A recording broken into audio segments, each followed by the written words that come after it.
is, but for most of us it won't be quite as hot.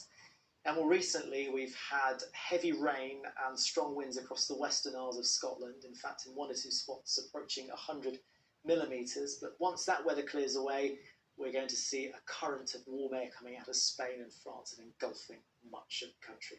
So here's the forecast then for Monday morning. Lots of sunshine developing across England and Wales, drying out also across Scotland. But here, temperatures will only reach around 20 degrees in Glasgow and Edinburgh, and Belfast too, 30 degrees in the southeast and well into the 20s across many other parts of England and also Wales. And it looks as though Tuesday is going to be every bit as warm across the southeast, up to around 30 degrees or so. Lots of sunshine across much of Scotland into Northern Ireland too, and here very comfortable temperatures around the low or the mid-20s, and once again around 30 or so in the southeast. Now on Wednesday, a completely different story. We're going to see, rather than warm southerly winds, a much fresher northerly wind riding around this area of high pressure.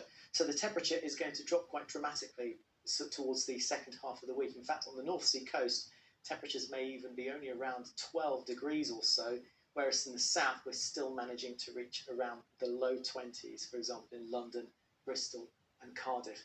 Now, that high pressure is still with us on Thursday. The winds will fall a little bit lighter, I think, in the north, though, but it's going to stay breezy. You can see from the arrows here in the south, so it will feel fairly cool. In fact, towards Thursday, temperatures in London could only be around about 19 degrees or so, 14 there in Edinburgh. So quite a big drop in those temperatures from Monday towards the second half of the week, and especially at the end.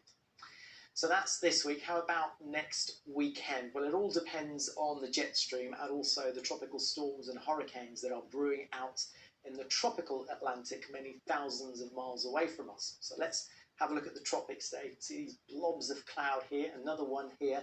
That's tropical storm Paulette by this stage, and the blue track is how it moves northwards over the next few days.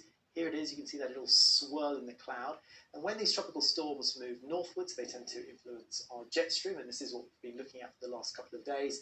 And it looks as though the storm is going to shunt the jet stream a little bit further north, so it's actually going to be across Iceland and away from the UK. So the further we are away from the jet stream, the more settled the weather conditions will be, because high pressure tends to build to the south of the jet stream. So the jet stream is that rain and wind superhighway with weather systems. South of it will have a high. However, there could be a low developing to the south of it, which means that things could turn quite breezy across some southern areas this coming weekend. So here's the summary for the next 7 days. Brief hot spell, then it's going to turn cooler. And then next weekend, we've got bright and breezy weather on the way. That's the latest.